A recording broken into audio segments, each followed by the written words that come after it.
I want to live with them. It was this simple sentence that would change our lives forever.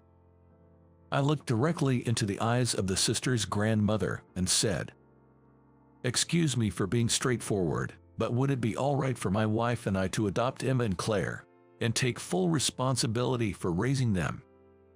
At these words, not only did she, but also the sisters listening from behind, were visibly shocked. It's natural to be suspicious of someone who says such a thing just after meeting them, and I didn't expect immediate approval. Of course, I intended to consult the proper authorities and proceed with the necessary procedures. Somehow, I just couldn't bear the thought of leaving these two alone, because I saw my past self in them. And 6 months later, the situation took a dramatic turn. I've been thinking, I want to entrust my granddaughters to you. My name is Nathan, a 29-year-old office worker. I married Elizabeth 2 years ago. We don't have any children. We met in a hospital. At the time, I was 25 and fell in love at first sight. In the hospital store, she was lining up at the register with a sickeningly sweet cream donut and an overly sweet milk tea. For some reason, I found myself speaking to her as she left the store. "Excuse me, could I get your contact information?" Assuming I was just another flirt, she naturally brushed me off. I ended up exposing myself in an awkward attempt. However, I couldn't give up. I wanted to know more about her. Before I knew it, I found myself visiting the store during work breaks. I'm a regular employee at a pharmaceutical company, often visiting this hospital for work. After 12 p.m., joining the queue of patients and doctors buying lunch, I'd always spot her. Looking back, my behavior might have seemed stalker-like and creepy.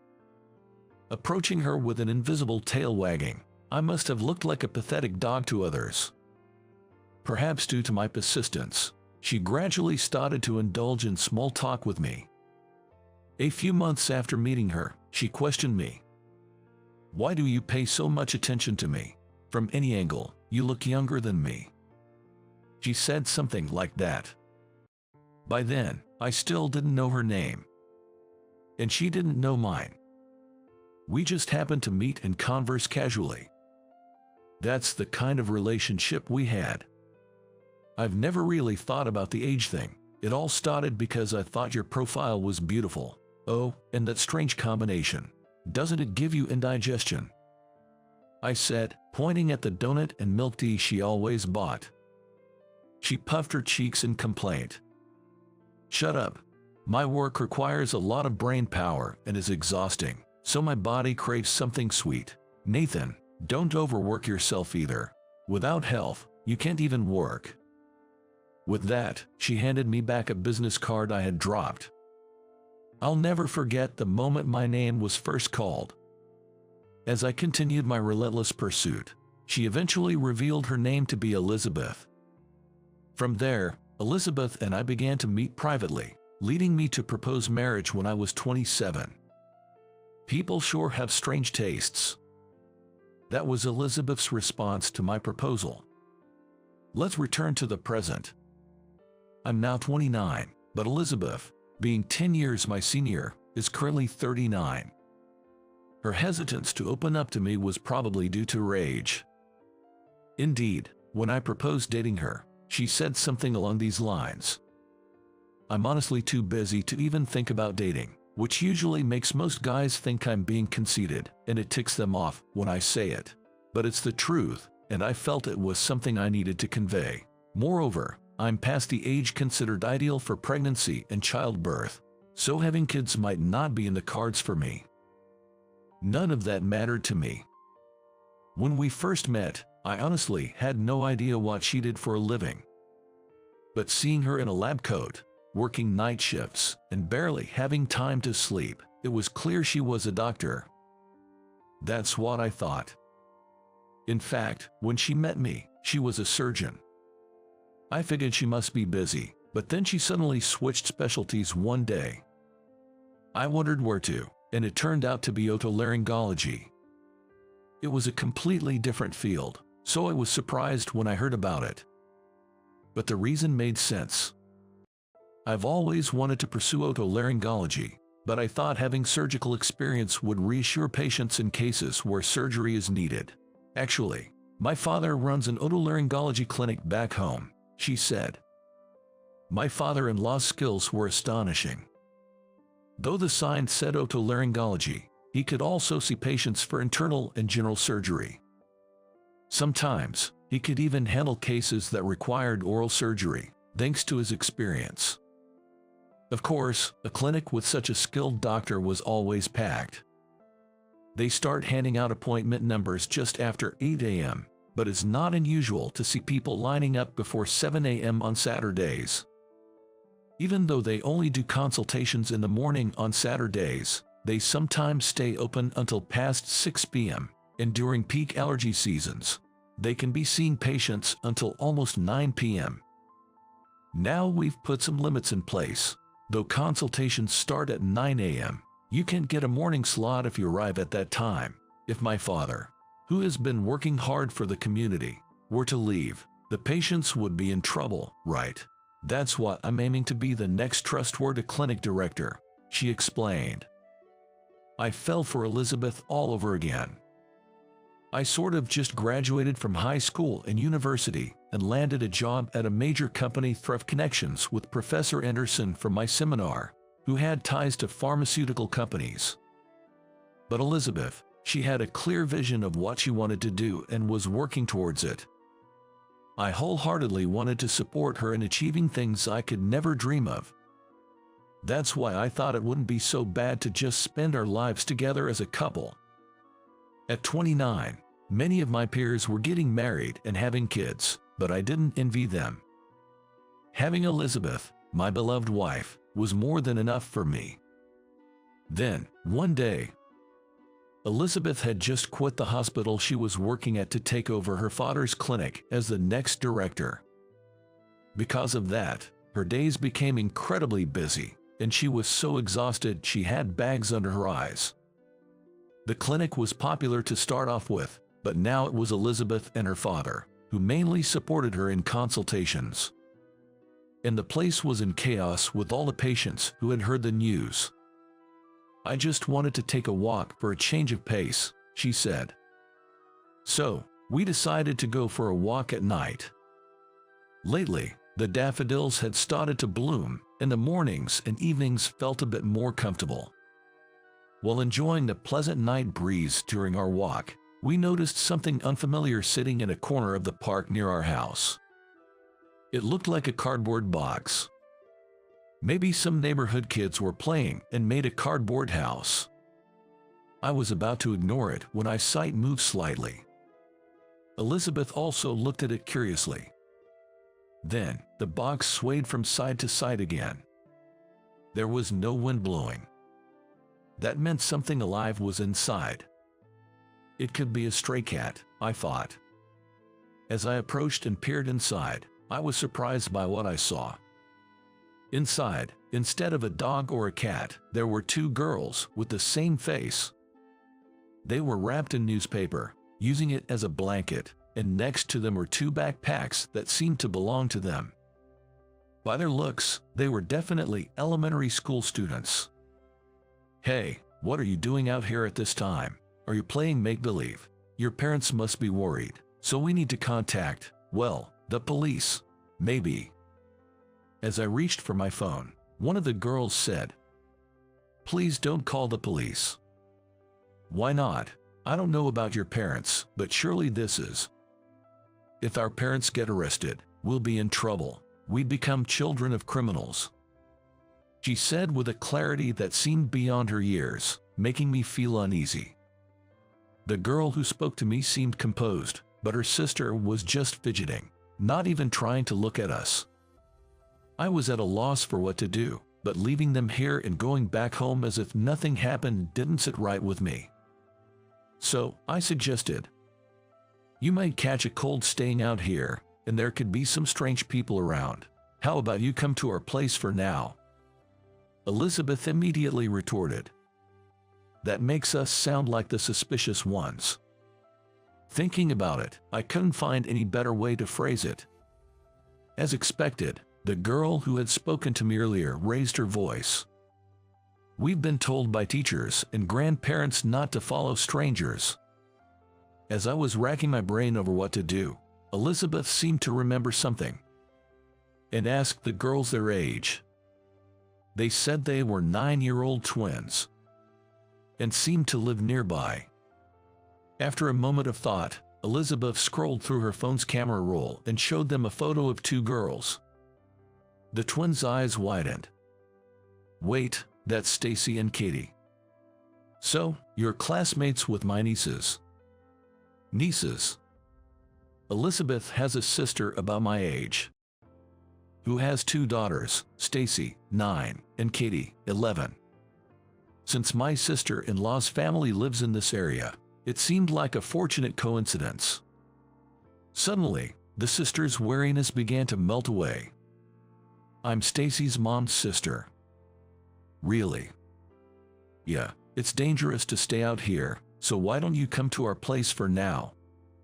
Perhaps because they realized we were related to a friend's parent, the girls exchanged looks and then slowly nodded. I thought it was best to contact the police immediately, but protecting them was a priority. So, I invited them home. Their names were apparently Emma and Claire, with Emma being the one who had spoken up confidently to us, and Claire, who had remained silent behind her sister. They looked so alike, being identical twins, that it was hard to tell them apart. They hadn't eaten anything since lunch at school, so we gave them some water and prepared a bath for them to use.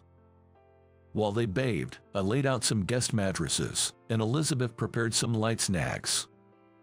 After their bath, the girls eagerly ate everything and fell asleep within minutes, worn out from the day.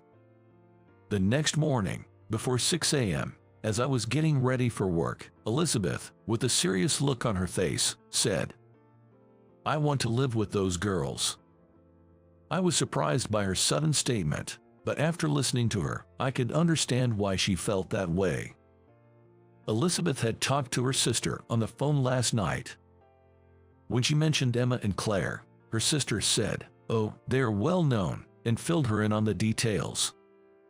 Apparently, the girls are the daughters of a notorious couple known for bad behavior in school, but most people don't really know much about their parents. In our area, school meals have to be paid for, and it seems Emma and Claire often couldn't have them because their parents didn't give them the meal fees. However, their teacher, worried about malnutrition, would share his own meal with them, and classmates would share foods they didn't like, so they somehow managed to eat. How did they manage to live under such harsh conditions? It was largely thanks to their grandparents. An elderly couple was frequently seen visiting their house, likely to be grandparents looking after them. Their parents often went out in flashy clothes, and recently, even the neighbors hadn't seen them. Though it wasn't clear if this was true, when I asked Emma for confirmation, she nonchalantly confirmed it. "Yes, we haven't seen Mom and Dad for about a year now. Grandpa and Grandma used to come by, but they didn't show up yesterday." "Where do your grandparents live?" I asked. "They live in public housing about a 10-minute drive from here," they told me. Elizabeth was swamped with taking over the clinic, only having Sundays and Thursdays off. And today being Wednesday, I decided to take the day off work to visit the girls' grandparents. I thought about contacting the police, but the girls seemed to indicate their grandparents were responsible people. So I decided to check on the grandparents first and quickly got ready to leave. After a 10-minute drive, we arrived at the public housing where the grandparents lived. Emma led us to their apartment and pressed the doorbell, but no one answered. While waiting, a middle-aged woman from the next apartment came out. Recognizing the girls, she informed us that their grandparents had been taken away in an ambulance around noon yesterday and might be in the nearby medical center. I was met with suspicious stares, but when Emma stated, "He's our guardian," the tension was diffused. At the medical center, after explaining the situation, they allowed us, as family, to visit the grandparents. I was led into the ward under the guise of being the guardian of the young sisters. We were led to a 4-bedroom, with 2 beds empty and their grandparents lying in the beds by the window. The grandmother, who was awake and saw us, allowed the visit. The grandfather appeared to be still asleep. "We're so sorry to have caused you trouble." The grandmother began apologetically. "No, not at all. I'm just glad we could meet, actually, about yesterday." I briefly explained what had happened the day before. Hearing this, tears started to roll down the grandmother's cheeks. "I'm so sorry, Emma, Claire. I'm sorry we were hospitalized, and you couldn't get in because we had the keys." Apparently, they had eaten some bad food around noon the previous day and unfortunately got sick, leading to their emergency transport. Their condition had stabilized, and they were expected to be discharged today. However, they had been incapacitated by abdominal pain for a while and hadn't been able to go to the girls. They had kept the house keys to ensure they wouldn't get lost, but that had backfired. I was relieved to hear that the grandparents were decent people, unlike the parents.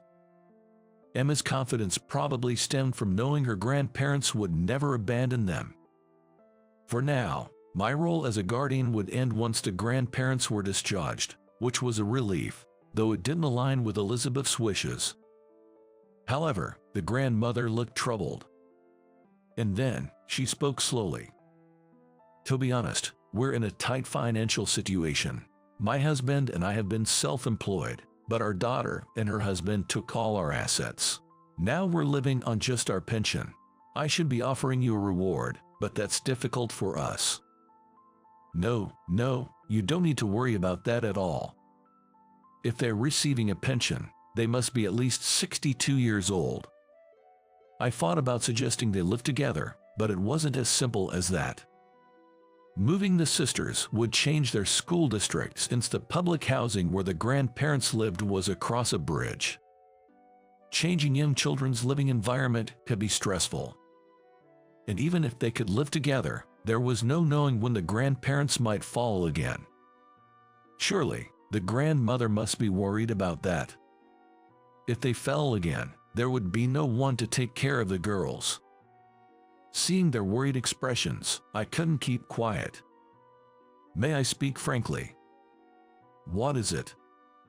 "My wife and I would like to adopt Emma and Claire and take full responsibility for raising them." Both the grandmother and the listening sisters were visibly shocked by my statement. Naturally, they'd be wary of someone they just met offering to do such a thing, and I didn't expect immediate approval. Of course, I planned to consult the appropriate authorities and proceed with the proper procedures. I just couldn't bear the thought of leaving them alone. Perhaps because they reminded me of myself when I was younger. My parents raised me with great care, but we lived in extreme poverty until our family business took off. Despite being financially strained themselves, they bought me a warm quilt in the dead of winter to prevent me from catching a cold. My wife and I don't have children, but I just couldn't stand by and do nothing about Emma and Claire. For the time being, I decided it was best to end the conversation there and head home. With the grandparents discharged from the hospital, it seemed Emma and Claire would be spending their time in that public housing for the moment. However, the situation took a sudden turn 6 months later. After discussing it with my husband, "We've decided to entrust the girls to you and your wife," the grandmother said. "What?" "It's not only that we're impressed by your genuine concern, but also a matter of trust. Over the past 6 months, you and your wife have met with us several times to express your intentions. Haven't you? We could see that you truly care for our granddaughters. That's why we believe we can entrust them to you. Besides, the fact that Elizabeth took over her father's clinic and had become the director played a role. Moreover, the grandparents had been greatly helped by Elizabeth's father. Above all, what sealed the decision was something Emma said. If it means Claire, Grandpa, and Grandma can be safe, I'm okay with anything. Plus, that man was kind. And the lady is Stacy's mom's sister. And she's a doctor, you know. Stacy is my best friend, so it's all good. Thus, with the involvement of child welfare services and the police, we finally managed to contact the sisters' biological parents. When we mentioned the possibility of adoption, the parents' representative quickly agreed. After several months, we were finally able to officially become a family with Emma and Claire. Elizabeth, now a practicing physician, was busy every day. Adding childcare and household chores to the mix made things chaotic. Emma, Claire, you forgot your gym clothes and lunch bags. While frying eggs, I watched my wife and children scurry about. We initially shared household duties, but with Elizabeth working late and on Saturdays, I took on a larger share of the chores.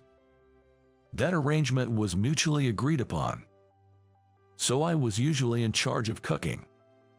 Drawn by the smell of breakfast, my wife and children packed their bags and joined me at the table. This is delicious. It's been a while since we had something not microwaved. It's really good, thank you. The twins, identical in appearance, sparkled with excitement as they complimented the meal.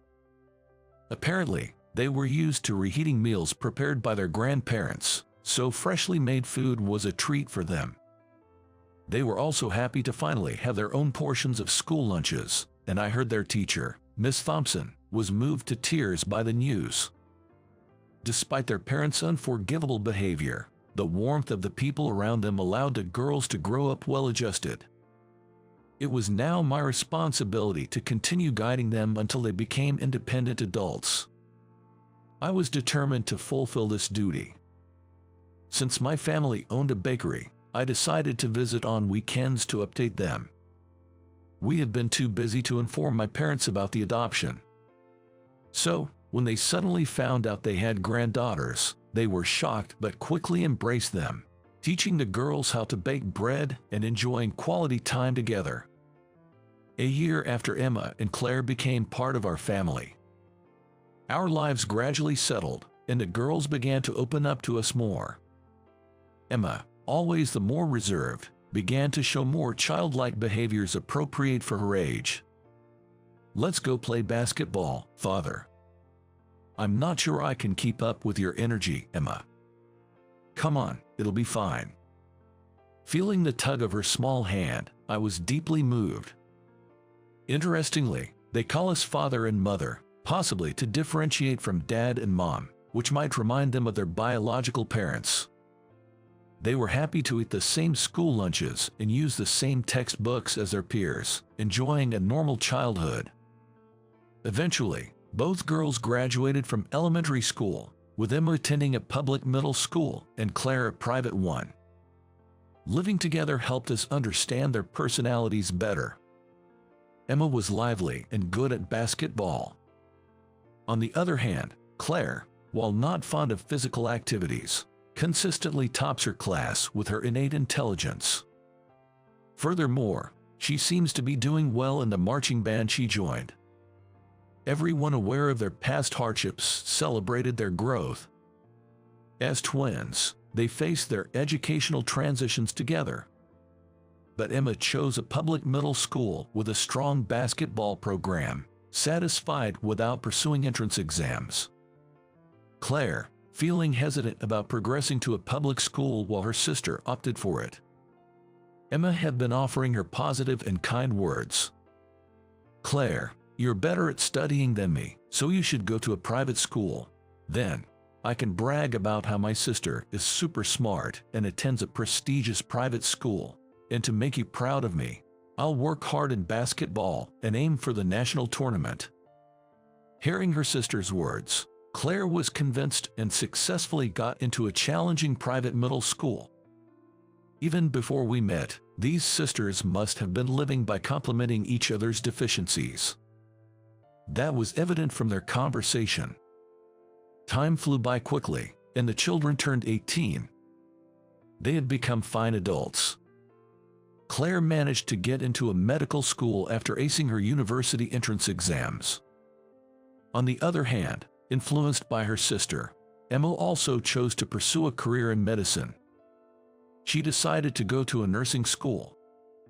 Recently, I think they both have started to resemble Elizabeth a lot. Elizabeth, who never skimped on household chores despite being busy. Especially, her love for the two was very profound. Receiving such affection from their mother, they naturally became good at household chores without being taught. On Mother's Day and Father's Day, they would use their part-time job earnings to buy gifts or invite us to a lavish dinner, making Elizabeth cry tears of joy every year. I too felt a lump in my throat, realizing how sincerely and kindly they have grown up. Of course, there were rebellious phases, but that's an important time for growth for both parents and children. After those solid clashes, now I believe our family of 4 is tightly bonded. And finally, 15 years after taking them in have passed. At 24, it was time for them to leave home. Claire had passed her medical licensing exam and was going to work as a resident in a distant hospital. Emma was getting married to a man she had been dating from the Navy. The time for farewell, which was bound to come, had arrived. Elizabeth managed to hold back her tears and gave them the biggest smile she could muster. Then, Claire, who had been fidgeting, ran to Elizabeth and hugged her gently. "I'll definitely become a wonderful woman like you, Mother. Thank you for teaching me so much about love." With an untroubled smile, Claire's eyes were moist. Following that, Emma also held Elizabeth's hand and said, "Stay healthy, Mother," as the three shared a tight hug. Then, turning to me, Emma said, "Father, thank you for doing so much for us." Claire added, "I'll become a great person like you," and with that, the two left home. Claire is still single, but as she steps into society, she'll surely live in a new home with a wonderful husband. And Emma will create a family with a kind-hearted young man, and someday, they will have children. I watched their departure with a blurred vision. After a while, an invitation to Emma's wedding arrived. Of course, I informed them of my attendance, and on the day of the wedding, next to Emma, who was clad in a pure white dress, Elizabeth was shedding tears. It was then that Claire said this. "Actually, I've been hiding this, but I've been dating someone since my student days. I'll introduce you sometime." Hearing this, we looked at each other and chuckled. The venue was filled with a celebratory mood, everyone eagerly awaiting the entrance of the bride and groom. But then, an unexpected incident occurred. An uninvited person arrived, causing a commotion among the reception staff. Upon inquiring, it turned out that a woman claiming to be Emma and Claire's mother had barged in. "Elizabeth, wait here, it might be dangerous," I said. Unable to stay put, I rushed to the reception. There, a middle-aged woman in tattered clothes was present. "Let me see my daughters. I am Emma's mom, you know. Claire is here too, right? So, I have the right to meet them and attend." She was making a scene in a shrill voice. I wondered how this woman knew the whereabouts of the children she had abandoned 15 years ago. Then, a staff member at the venue informed me. It seems she works at a nearby florist, maybe part-time, and when Emma, the bride, came to see the flowers herself, she immediately noticed their resemblance and connected the dots based on their names. That's how she knew about the date and had the audacity to show up today. What are you thinking? Trying to act like Emma and Claire's mom now? Don't you remember what you did to them 15 years ago? My voice trembled with anger. Then, with a shadow in her eyes, she said, "I regret abandoning them at that time. My boyfriend back then told me the kids were in the way. My ex-husband, who I had cheated on, dumped me immediately and cut off all contact. As I got older, I was cheated on by my boyfriend too, and all that's left for me now are the children." I was so astounded by her selfish reasoning that I went beyond anger to disbelief. So in the end, she cheated, got divorced from her ex-husband, and then was abandoned herself. Now she says all that's left are the girls. Enough already. As I raised my voice, she flinched and cowered. "How can you be so selfish? This is all the result of your own actions. You have no right to call yourself a mother." As I said this, my fists began to tremble, and I felt an impulsive urge to act. At that moment, Emma, in her wedding dress, came over and called out, "Mom." Upon seeing her mom, the mom, with a gaunt face, brightened up and said, "Yes," as she stood up and started to rush towards Emma. I felt frustrated, wondering if we, as adoptive parents, couldn't match up to their biological parent. But then, Emma smiled briefly before turning serious and said, "Mom passed away a long time ago." Her mom stopped in her tracks at the sudden statement, but Emma continued unfazed. "When we were officially adopted 15 years ago, you both agreed, right? Or rather, it seems like Dad had already given up on us, including you. From what you've just said, I guess it was convenient for Mom's boyfriend to have us out of the way for adoption. From that moment, my mom and dad were as good as dead to me. The only people who have a right to be here today are my father and mother. Please do not enter." Hearing such words from her own daughter, the mom became enraged, her face turning red as she screamed incoherently. "I was the one who gave birth to you. Do you have any idea how hard it was to carry and deliver twins? Why don't you understand?" I wished she would keep her presumptuous gratitude to herself. Having children isn't a goal, it's the start. The moment she abandoned that responsibility, she lost all right to expect gratitude or understanding. In the end, the noisy mom was escorted out by security. The mood had become awkward, but Emma, with her inherent brightness, managed the situation. "I'm glad Claire and Mother weren't here. If they were, they would surely have been crying and hurt. Let's get back to the wedding preparations now. Excuse me, staff, I'm sorry, but could I have a moment to touch up my makeup?" Revived by Emma's words, the staff exchanged looks of agreement and hurried back to the dressing room. Emma then turned back, not with the dry sneer from before, but with her usual gentle smile, saying, "Father, make sure you get a good look at me today," and left with a thumbs up. True to her word, Emma held a magnificent wedding ceremony that moved everyone present. Elizabeth was so moved by the bride's letter that she was wiping her nose in tears as she listened. Watching my fully grown daughter, I thought that if we hadn't taken in those two huddled behind the cardboard box back then, this future might not have existed.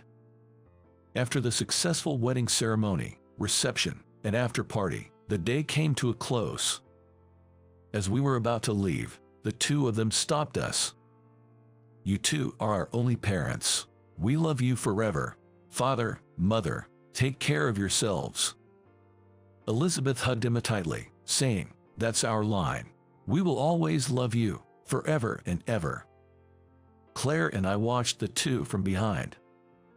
Then, Claire whispered something to me. Though I was surprised by what she said, I placed my hand on her shoulder and told her, "You got this," and she smiled softly. A few years later, Elizabeth, having reached 60, stepped down from her position as hospital director, and Claire took over as the new director. Having suffered from allergies like rhinitis since childhood, Claire was concerned about the scarcity of otolaryngology clinics in the area once Elizabeth retired. She had decided to become an otolaryngologist herself and carry on Elizabeth's legacy. On that wedding day, Claire had told me, "I plan to take over Mother's Hospital. Professor Johnson's and seniors say I'm skilled and decisive, so surgery suits me. But I still want to be a doctor like Mother. Surgery might be more lucrative, but I want to be a doctor who can empathize with patients. Just like Mother. That's something I absolutely won't compromise on." Later, Claire introduced us to her boyfriend. He was a classmate from medical school who had chosen internal medicine. It seemed he shared the same aspirations as Claire. Thus, Elizabeth's hospital was reborn as a clinic capable of providing both otolaryngology and internal medicine services after the renovation. Because it now housed departments frequently visited by the elderly within the same facility, Everyone was pleased that the new doctors had taken over. Elizabeth is now living a more relaxed life, free from the demands of her job. I'm also considering early retirement and am currently busy handing over responsibilities to my juniors and subordinates. Amidst all this, Emma gave birth, making us grandparents. Claire, too, now that the clinic has settled down, is planning to formally marry her partner, so we're surrounded by joyous news.